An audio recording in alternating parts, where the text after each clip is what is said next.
prête à affronter Goliath. Voilà, le géant.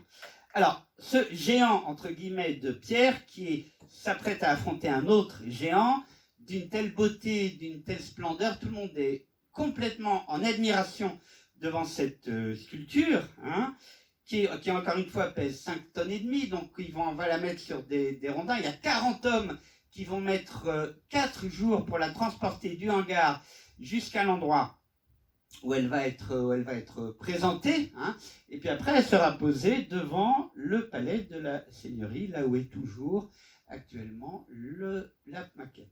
Voilà, magnifique. En fait, c'est vraiment le symbole de la force de Florence, de la force de la République florentine. Voilà. Alors, il a toujours dit qu'il n'était pas peintre, le père Michel-Ange, hein, mais il va faire pour commande un petit tondeau, excusez-moi, je me reprends, un tondeau, c'est-à-dire une œuvre circulaire, une Sainte Famille, et moi j'aime beaucoup ce tableau, où on voit que les volumes sont rendus comme un sculpteur, c'est-à-dire que les volumes sont vraiment rendus pour leur relief, pour leur volume, hein, pour leur épaisseur, pour leur poids, pour leur présence, et pas tellement pour leur couleur. Michel-Ange dira, ce sont des nièces qui se laissent avoir par les couleurs, sous-entendu la peinture vénitienne. Hein.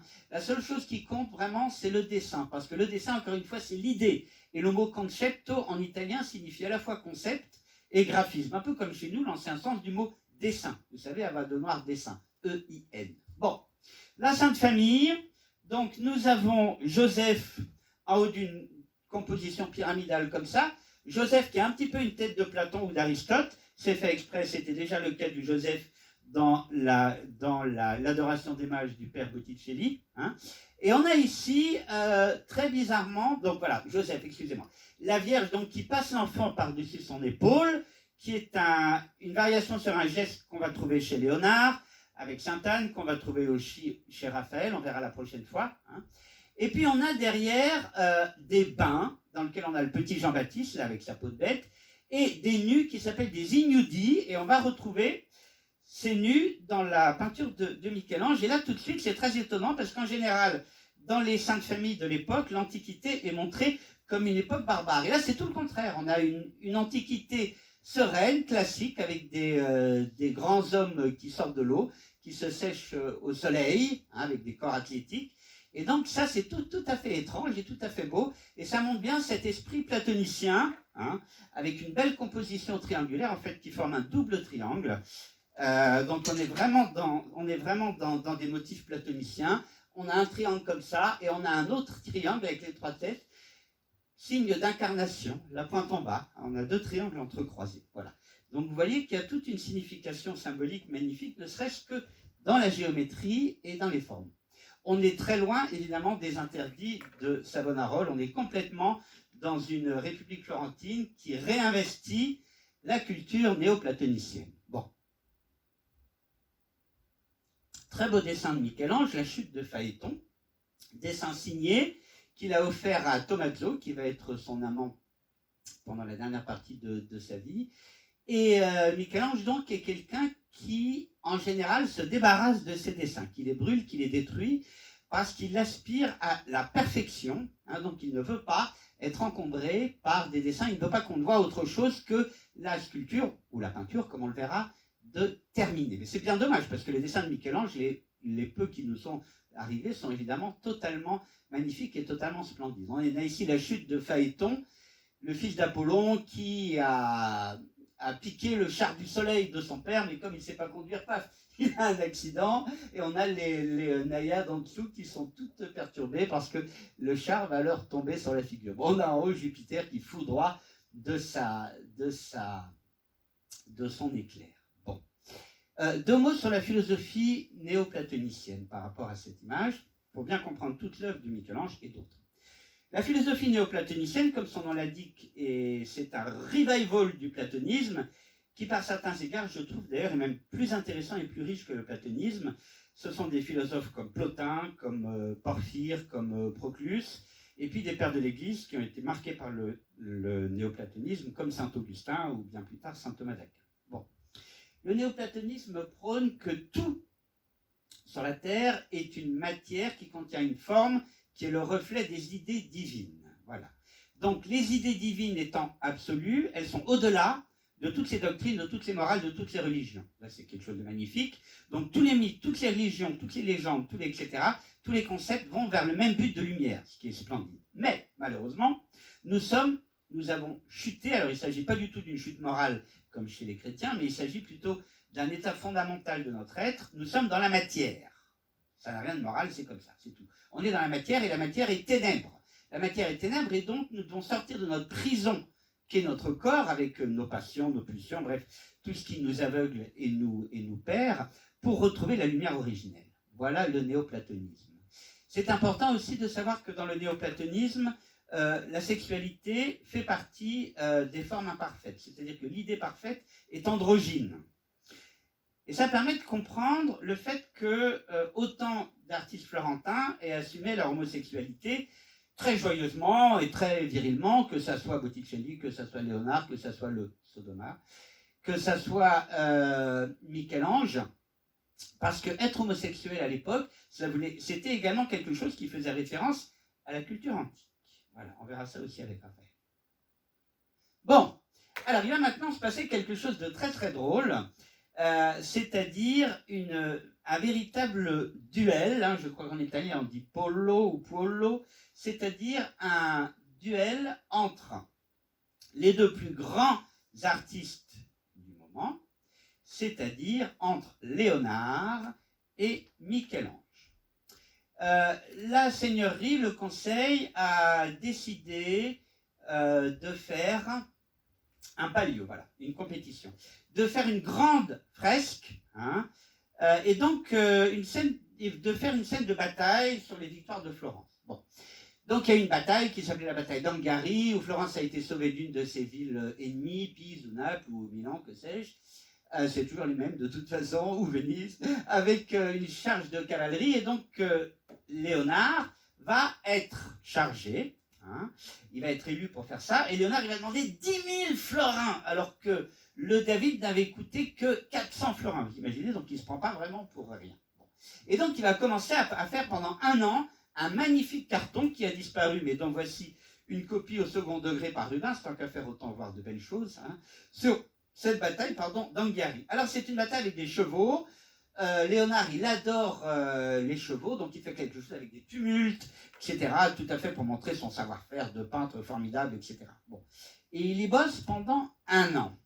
Alors, il y a une rivalité très forte entre Michel-Ange et Léonard. Et c'est même très drôle parce que c'est une rivalité à tout point de vue. Bon, d'un point de vue physique, Léonard, qui est un peu plus vieux, il est grand, il est blond, il a des yeux bleus, il est magnifique, il a une chevelure d'or, etc. Bon. Il s'habille en rose, il a des chevaux magnifiques, il aime faire du cheval, etc. Bref, c'est un homme de l'apparence, c'est un véritable mondain. Bon, c'est un bâtard, bizarrement. Donc, il est d'origine moins noble que Michel-Ange. Alors que Michel-Ange, lui, il est petit, il est rablé, il est moche, il a le nez cassé parce qu'il s'est fait casser le nez lors d'une bagarre avec un collègue sculpteur. Donc il a un côté comme ça un peu bagarreur, c'est quelqu'un qui n'hésite pas à dormir tout habillé, à se passer de manger, etc., qui est toujours à crécher chez l'un chez l'autre. Bref, vous voyez, c'est exactement l'inverse. De plus, détail piquant, ils sont tous les deux homosexuels. Léonard aime les jeunes garçons un peu efféminés et Michel-Ange aime les gros mastards bien virils. Bon, vous voyez ce que je veux dire. Donc, il y a comme ça une rivalité formidable et c'est en même temps la rivalité entre sculpture et peinture, vu que, comme je vous l'ai dit, Léonard a dit les pires horreurs sur la sculpture. Donc, Michel-Ange va faire la bataille de Cassina, dont voici une copie du carton également disparue.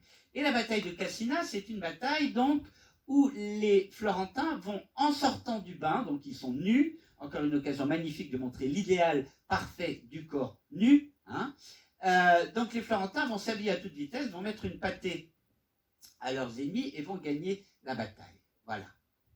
Michel-Ange, qui n'a pas que ça à faire, hein, en plus il a toujours sa commande d'apôtre qui commence à chauffer à Rome, il y passe 3 mois, alors que Léonard y a passé 1 an. Et là, il va se passer quelque chose d'extrêmement drôle, c'est que Léonard, qui joue toujours à l'apprenti chimiste, va mettre au point un système de résine qu'il passe par-dessus la peinture à la cire et qui colle avec la chaleur, donc il va faire un feu de paille en dessous de la fresque, et toute la fresque va fondre et va dégringoler d'une manière absolument irrévocable. Donc il va fiche en l'air, 1 an de travail et sa peinture. Bon, ce qui va bien faire rigoler tout Florence, évidemment. Du coup, tout est annulé et Michel-Ange en profite pour ficher le camp et pour aller à Rome faire ce qu'il fait encore le mieux, c'est-à-dire de la sculpture. Bon. Alors, je vous montre quelques dessins de Michel-Ange qui sont des portraits déguisés de son amant, son grand amour pour qui il a écrit plein de sonnets, qui s'appelle Tommaso, très bel homme. Donc ici, on voit Tommaso en Cléopâtre, c'est un petit peu comme les dessins, Léonard a fait ça aussi. Et ici, on voit Tommaso en Sibylle, la Sibylle de Lydie. Parce que Michel-Ange est rentré à Rome. À Rome, il y a un nouveau pape qui a une grande barbe blanche, une armure dorée, qui est un pape combattant qui va défier Charles Quint, François Ier, etc. Et c'est l'époque des guerres d'Italie, ne l'oublions pas. Et donc, qui va demander à Michel-Ange quelque chose d'extraordinaire. Il va lui demander de peindre le plafond de la Sixtine. Et sur ce plafond de la Sixtine, Michel-Ange va commencer son premier gigantesque chantier qui va en même temps être un affrontement terrible avec le pape Jules II. Donc, Jules II confie à Bramante, qui va devenir un ennemi juré de Michel-Ange, qui est un architecte, de faire un gigantesque échafaudage, parce que ça fait quand même 20 mètres de haut, échafaudage soudé au plafond, évidemment. Michel-Ange veut un échafaudage parfaitement libre pour qu'il puisse avoir toute la surface pour peindre. Il invente, complètement génial, une nouvelle forme d'échafaudage. Et puis, le pape lui confie 5 aides, parce que c'est une œuvre absolument titanesque, sur laquelle il va travailler pendant plusieurs années, 4 ans, je crois. Et donc, il les renvoie, il repeint leur partie en pensant qu'ils sont vraiment trop mauvais, il ferme les portes et il décide de tout faire lui-même, tout seul. Et ça va être cette aventure, cette épopée extraordinaire du plafond de la chapelle Sixtine. Alors là, on a ici, regardez comme c'est beau, ce contrapposto, cet enveloppement, ces couleurs absolument rayonnantes, magnifiques. Une Sibylle, donc la Sibylle qui lit l'avenir, comme celle que je vous ai montrée au début, en train d'ouvrir un grand livre. Donc, qui va peupler donc le plafond et les bords du plafond.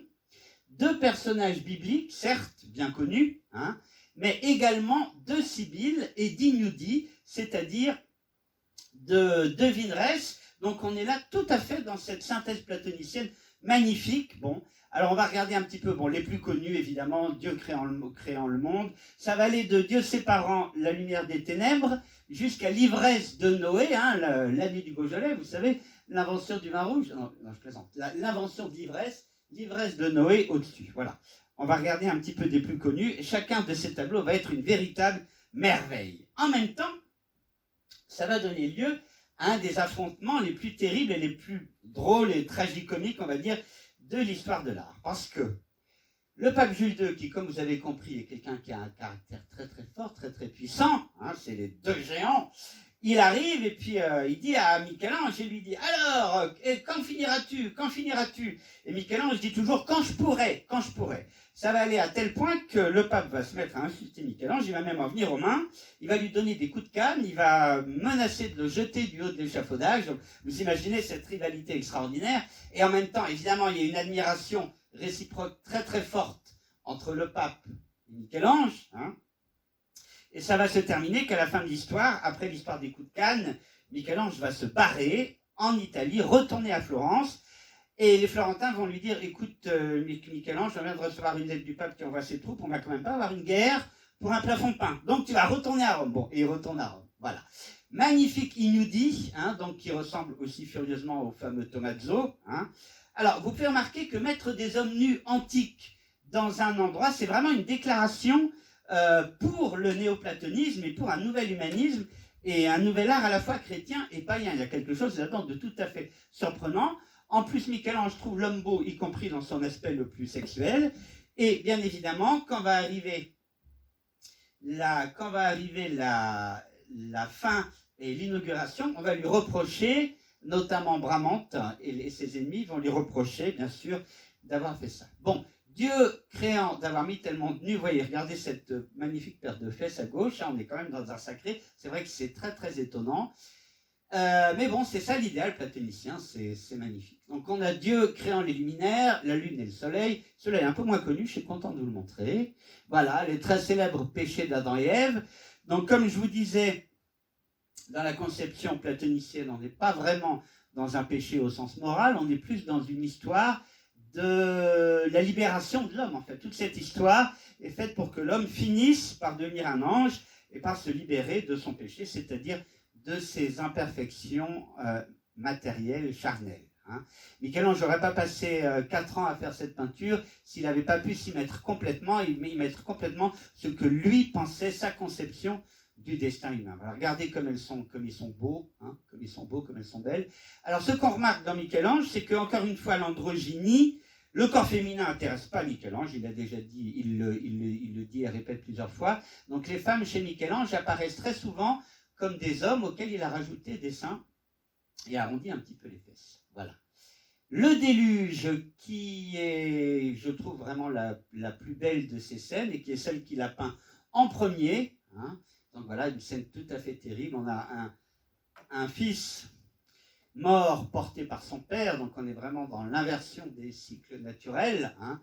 Et puis c'est d'autant plus tragique, vous savez, c'est un peu comme dans le Titanic, qu'on sait pertinemment qu'ils vont tous mourir, tout cela. Seuls ceux qui sont dans l'arche de Noé qui est là vont survivre. Voilà, monochrome gris magnifique. Poussin, dans son très beau déluge, évidemment, s'inspirera de cette œuvre gris et rose, tout à fait splendide, tout à fait magnifique. Bon, on avance parce que Michel-Ange, il a quand même vécu jusqu'à 90 ans, donc il y a encore un petit peu d'œuvre à voir. Bon.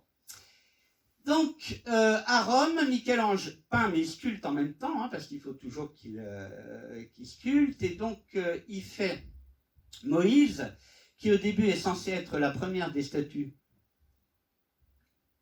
pour le tombeau de Jules II, puis de toute façon Jules II a changé d'avis, hein, vu que maintenant Jules II vive la Sixtine. Donc Michel-Ange fait quand même ce Moïse qui est superbe. Et regardez là, bon, alors, d'abord il s'agit d'un portrait idéalisé de Jules II, avec sa grande barbe, etc. Jules II a des traits qui nous deviennent familiers parce qu'on va le retrouver plusieurs fois dans les œuvres de Michel-Ange de l'époque. Je vous montrerai. Premièrement. Deuxièmement, Moïse a ces fameuses cornes qui en fait sont une erreur de traduction. Dans le texte, donc vous savez que l'Ancien Testament est passé par le grec et l'hébreu, et en fait le mot corne, c'est un jeu de mots, ça signifie un rayon. Donc, il ne s'agit pas de corne, évidemment, comme un bouc. Bon. Voilà, mais à l'époque, on ne le savait pas. Ensuite, il tient les tables de la loi. Et là, il y a un geste qui est magnifique, qui est un très joli texte de Sigmund Freud là-dessus, qui n'est pas du tout un texte de psychanalyse, mais un texte d'histoire de l'art. C'est-à-dire qu'il y a cette hésitation, la main dans la barbe, magnifique. Il va presque faire tomber ces tables parce qu'il est en train de se demander, regardez son regard, si ces humains qui adorent le veau d'or, quand ils descendent la montagne avec les tables, valent vraiment le coup qu'on les initie à la justice et qu'on leur donne ces 10 commandements. Donc c'est juste le moment où il va reprendre ces tables, lâcher sa barbe, insérer son poing peut-être, se lever, regardez, il est déjà à moitié en train de se lever, hein, hop, et aller donc créer la religion chrétienne. Voilà. C'est tout à fait magnifique. Voilà. Alors, pour son tombeau, il a prévu aussi des esclaves. Alors, il y a 2 esclaves, on va dire, lisses, finis. Hein. Je vous montre celui-là qui est l'esclave qui est au Louvre, qu'on appelle l'esclave mourant, mais en fait, on peut remarquer qu'il n'est pas du tout en train de mourir, mine de rien. Hein. Il serait plutôt en train de rêver. Et puis, c'est un drôle d'esclave parce qu'il est à peine attaché avec ces espèces de bandes qui plus ou moins représente des chaînes, mais il n'est pas du tout, pas du tout enchaîné. Donc on a vraiment l'impression d'une image platonicienne du corps, hein, qui est prisonnier de lui-même et qui s'évade par son esprit vers le monde des idées. Alors il faut savoir que Socrate, dans un texte, décrit ce qu'il appelle l'induction, c'est-à-dire le mouvement transcendantal du bas vers le haut. Socrate écrit qu'en regardant des beaux corps, hein, d'ailleurs Socrate était homosexuel évidemment, en regardant le corps de son amant, il y a une telle perfection dans cette, on dirait incarnation, disons cette immanence plutôt, de l'esprit dans le corps, qu'on monte vers le monde des idées, ça s'appelle l'induction. Bon. Et puis, quand on s'oublie totalement et qu'on s'ouvre, comme dans le Phèdre, on passe dans les sphères supérieures, son esprit passe dans la lumière, et là on reçoit directement la lumière divine. Ça s'appelle la déduction de l'absolu vers le particulier, et l'induction du particulier vers l'absolu. Ça va, vous suivez? Pas de questions dans la salle? Non. Bon. Je vous dis ça parce qu'il faut bien comprendre ça pour apprécier cette sublime sculpture qui montre exactement ça. C'est-à-dire l'esprit, la tête qui part dans les étoiles, cette tête magnifique, qu'on peut reconnaître Thomas Dio aussi d'ailleurs, encore une fois, hein. C'est en tout cas le physique idéal de Michel-Ange, avec ses grosses mains, son nez fin, ses pommettes, ses lèvres charnues, ses cheveux bouclés, etc., ondulés, et en même temps l'inverse, c'est-à-dire l'esprit qui est reçu, voilà. Perfection du corps, perfection de l'esprit, c'est magnifique. Alors en même temps, il peint aussi une victoire, hein, qui est une œuvre assez déformée. D'ailleurs, on voit avec des gens un petit peu grands et tout, etc., qui nous annoncent le maniérisme, qui est également une très jolie œuvre. Et puis deux autres esclaves, donc ce qui nous fait 4 plus 2, 6. Alors là, il y a quelque chose rebelote, si je puis dire, de tout à fait formidable, c'est que Jules II a conseillé à Michel-Ange de ne pas terminer complètement ses esclaves, c'est-à-dire de laisser ce non finito, je ne sais pas si ça se dit, ce non fini, c'est-à-dire tout simplement qu'on voit clairement une lutte entre la forme, et je vous rappelle que pour Aristote comme pour Platon, la forme, c'est un mot pour ce que nous on dirait idée ou idéal, hein, c'est-à-dire entre la forme qui est formée, comme son nom l'indique, hein, et entre la matière brute. Et regardez comme on a cette espèce de chevelure de barbe, hein, de cet esclave, donc qui est à la fois complètement misérable, mais qui en même temps est splendidement musclé et beau, hein, et qui se défend comme vraiment s'il voulait sortir de la matière, c'est-à-dire que c'est une métaphore de l'idée sortant de la forme. Et regardez, celui qu'on appelle l'esclave endormi, qui est absolument magnifique. C'est-à-dire qu'il faut bien regarder pour arriver à distinguer ce qui est de l'ordre du corps, hein, et ce qui est de l'ordre du mouvement de la pierre. Voilà, c'est splendide. Ce sont les œuvres de Michel-Ange que je préfère. Bon, alors, notre ami Jules II, ça va mal se finir pour lui.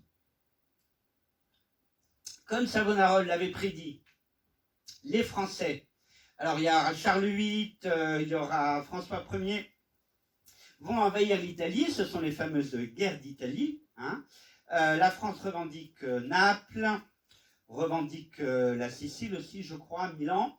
Donc, il va y avoir comme ça une guerre, et puis le Saint-Empire germanique avec Charles Quint va s'en mêler. Hein, et tout cela va nous amener à une date qui est en histoire de l'art considérée comme la date de la fin de la période dite Renaissance, qui est le sac de Rome en 1527. Waouh! Sac de Rome. Donc, le pape, c'était Clément VI, va être mis en prison, hein, au château, non, c'est pas, enfin bref, peu importe, et au château Clément V peut-être, au château Saint-Ange. Pendant 6 mois, toutes les statues vont être brisées, la ville va être pillée, etc. Et les armées vont continuer. Il va y avoir la paix de Cambrai, donc entre François Ier, Charles Quint, machin, etc. Et donc, en dédommagement, Charles Quint va demander de prendre Florence. Bon. Et qu'est-ce qui va se passer? Eh bien, il va se passer qu'il va y avoir un siège de Florence qui va durer 6 mois.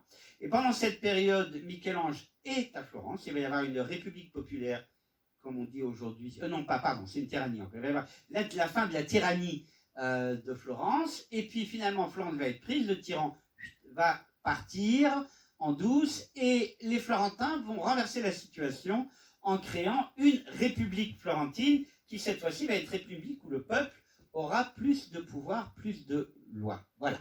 Tout ça pour dire que Michel-Ange, à l'époque, se bat, il va participer aux fortifications, il va subir le siège, et donc il est plus que jamais un héros de la vie florentine. Et là, il va avoir une commande des Médicis pour faire une magnifique façade d'église, et puis encore une commande qui n'aura jamais lieu, parce que la façade de l'église des Médicis à Florence, actuellement, elle a toujours une façade nue, mais il va faire 6 magnifiques statues, hein, à chaque fois en forme de triangle, 2 statues des Médicis, Julien et Laurent, non pas les Julien et Laurent dont je vous parlais au début, Laurent de Médicis et son frère Julien, tués lors de la conjuration des Pazzi, mais Julien II, c'est-à-dire son fils, c'est-à-dire leur fils et neveu, hein, Julien II et Laurent II. Voilà, duc de Nemours. On commence par Laurent, et alors, en bon platonicien, il va faire une opposition par équilibre entre la vie active, c'est-à-dire Julien qui est présenté en guerrier romain avec une armure, hein, et avec en dessous de lui le jour, ou plutôt, non, l'aurore et le crépuscule. Regardez l'aurore effrayée par le jour qui se lève, là, la tête encore noyée dans le marbre, noyée de sommeil dans le marbre, on peut dire, magnifique. Et Laurent de Médicis, la vie contemplative, la vie active et la vie contemplative. Et on a ici, donc on avait l'aube et le crépuscule, et on a ici le jour et la nuit. Voilà, le jour et la nuit. Voilà. Regardez comme il est beau ce Laurent, grandeur nature, lui aussi en romain, en soldat romain, qui médite et qui rêve. L'actif et le contemplatif, grande sagesse platonicienne, c'est par l'équilibre des contraires qu'on atteint à l'absolu. Voilà. Voilà. Donc je vous montrais tout à l'heure l'aube, hein, magnifique. Et puis de l'autre côté, la nuit, qui est une de mes sculptures de Michel-Ange préférées. Et on voit tout à fait ce que je vous disais, c'est-à-dire l'aspect androgyne. Qu'est-ce qu'une femme, sinon un homme avec des seins et des fesses rondes, hein. Et qu'est-ce qu'un homme, sinon une femme musclée avec un petit quelque chose en plus. Bon, vous voyez, cette androgynie magnifique, cet aspect surhumain, parce qu'il s'agit de géants, hein. Et il y a une anecdote très claire. Un jour, Michel-Ange a reçu un diplomate flamand et il lui a dit « Mais vous, avec votre peinture flamande, vous n'avez rien compris parce que vous vous laissez tromper par l'œil. Hein. Autrement dit, ce qu'il faut peindre, ça n'est pas l'œil, encore une fois, c'est l'esprit, c'est l'idée. Et l'idée est gigantesque. D'où l'aspect gigantesque des êtres que sculpte et que peint Michel-Ange. Bon, après toute cette histoire assez violente de Florence, Michel-Ange rentre à Rome. Appelé par le nouveau pape, qui cette fois-ci est un Médicis, qui lui, je crois bien, s'appelle Clément VIII, qu'importe, il y aura Clément VIII, Paul III, Léon X, bref, qu'importe, qui est un pape Médicis, beaucoup plus cool que Jules II, ce qui n'est pas dur, et qui a une idée formidable. Cette idée formidable part d'une catastrophe qui est un procès. Michel-Ange, comme Rembrandt, fait partie de ces artistes qui ont subi des procès. Et on va lui dire, non mais dites donc Michel-Ange, vous avez promis un tombeau avec 40 statues à Sienne, vous avez promis un tombeau avec 12 statues à Rome, et vous n'en avez fait aucune, et vous avez été en partie payé pour les deux. On vous a construit une maison avec une forge, une écurie, tout ce qu'il faut. Qu'est-ce que c'est que cette histoire? Bon. Donc Michel-Ange va se défendre. En plus, il a des ennemis, encore une fois. Bramante, le poète larétain, qui ne demande qu'une seule chose, c'est de le voir ruiné en prison. On va lui confisquer quand même ses biens.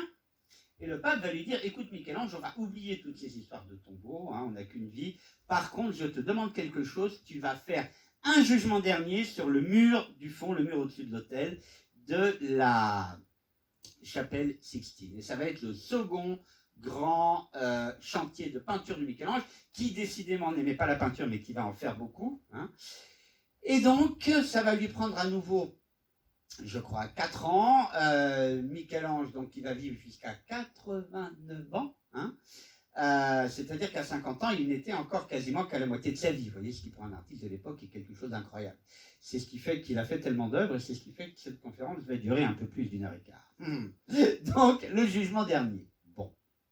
Un très beau bleu, indigne du bleu de Giotto, un outre-mer sur lequel se détachent des flots de personnages représentant, bien sûr, les élus, avec une croix et une colonne représentant l'Ancien et le Nouveau Testament, et puis en dessous, peut-être le plus intéressant à peindre et à dessiner, les enfers. Au milieu des apôtres, hein, on a un Christ qui est un Christ jeune, imberbe, musculaire, comme d'habitude, très très solide, très fort, hein, entouré des apôtres. On retrouve toujours cette figure de barbu qui fait furieusement penser à Jules II. Hein, il y a des œuvres, il y a des têtes qui sont presque, ou plutôt ici, excusez-moi, plutôt ici. Il y a des textes qui sont presque, des têtes qui sont presque des caricatures dans les peintures de l'époque, mais c'est fait exprès, c'est un petit peu des œuvres à clé. Voilà. Donc en deux mots, regardez, un mouvement digne de Michel-Ange, un contrapposto avec un mouvement tournant, toujours ce symbole de la spirale qu'on a déjà vu, hein, chez Moïse, chez David, etc. Un mouvement, donc, un geste qui arrête, les deux gestes qui arrêtent un petit peu, à mi-chemin entre l'action et la réflexion, hein, prêt à agir, prêt à maudire d'une main et à bénir, ou plutôt à bénir de la main droite et à maudire de la main gauche. Voilà, magnifique. Voilà. Et en dessous, les enfers, le plus chouette, avec Charon, donc, qui dirige la barque, qui, soit dit en passant, est un personnage totalement mythologique, hein, antique, qui n'a rien à voir avec le christianisme. Donc on a aussi ce mélange. Hein. Et puis regardez les personnages en train de tomber. Alors c'est très drôle parce qu'il y avait à l'époque un cardinal qui était un cardinal qui voulait rétablir l'Inquisition et qui pensait, comme Savonarola, que l'art était une vanité dangereuse. Et pour se moquer, Michel-Ange, il est là. Michel-Ange l'a peint entouré de serpents et avec des oreilles d'âne. Vous voyez, hein, c'est un peu comme Léonard qui avait fait du mauvais curé de la paroisse qui voulait toujours le mettre au boulot, le Judas de la Seine. Voilà, donc c'est très drôle de voir comme les peintres à l'époque savaient un petit peu se venger. Voilà. Admirer ce tumulte, cette douleur magnifique, hein, le ressentiment, la chute, voilà, la chute de ces grands corps. On est là tout à fait dans une épopée métaphysique magnifique, chaque détail est sublime, c'est splendide. Voilà. Et puis Michel-Ange a aussi fait un petit autoportrait, drôle, mais en même temps lourd de signification, Saint-Barthélemy, je crois, donc qui a été un saint qui a été écorché vif, et Michel-Ange s'est représenté lui-même dans la peau de ce Saint-Barthélemy. Voilà. Je vais y laisser ma peau, où je n'avais plus que la peau sur les os, non. Ou plus sérieusement, pour montrer vraiment que son enveloppe charnelle, autrement dit sa vie présente par rapport à l'idéal, est quelque chose de très peu de choses. Voilà. C'est très beau. Bon, à la même époque, il fait 2 fresques magnifiques sur la vie de Saint-Pierre, un petit peu plus tard, je veux dire. La crucifixion de Saint-Pierre qui se fait crucifier à l'envers. Hein. Alors là, vous vous souvenez de Ghirlandaio et on voit tout à fait là l'héritage, on va dire, des vieilles fresques telles qu'elles étaient produites par Masaccio ou Ghirlandaio, avec cette couleur tellement caractéristique de la fresque sur plâtre frais, hein, sur gesso, avec ces couleurs comme ça un petit peu mates, très douce, très belle, et puis toujours ce dessin absolument magnifique, ce mouvement des personnages, tout ça, et une tête qui fait elle aussi, d'une certaine manière, penser à Jules II. Voilà, très beau. Voilà, et donc Michel-Ange va rentrer évidemment à Florence, vous avez compris qu'il passait toute sa vie entre les deux. Michel-Ange, donc à Florence, rachète une maison. Oui, j'ai oublié de vous dire que ce qui est important de comprendre aussi dans cette manière de travailler des artistes de l'époque, c'est que les artistes fabriquaient tout eux-mêmes. Vous savez, de même chez Ghirlandaio, on fabriquait les pigments. Pour travailler le marbre, il fallait des outils en fer suédois, c'est-à-dire en acier, qui cassaient sans arrêt, donc il fallait les refaire, les repeindre, les recréer. Et donc il y avait toujours une forge, et on apprenait aux sculpteurs à forger eux-mêmes leurs outils. Alors pour tailler le marbre, il y a 3 types d'outils. On commence par un pic, hein, c'est-à-dire un espèce de grand clou pointu pour dégrossir. Avant de dégrossir, Michel-Ange mettait des clous, bon, il dessinait sur chaque pan du marbre évidemment, il mettait des clous pour avoir les points les plus extrêmes, et on disait que Michel-Ange était capable de frôler le point le plus extrême, donc. Et après,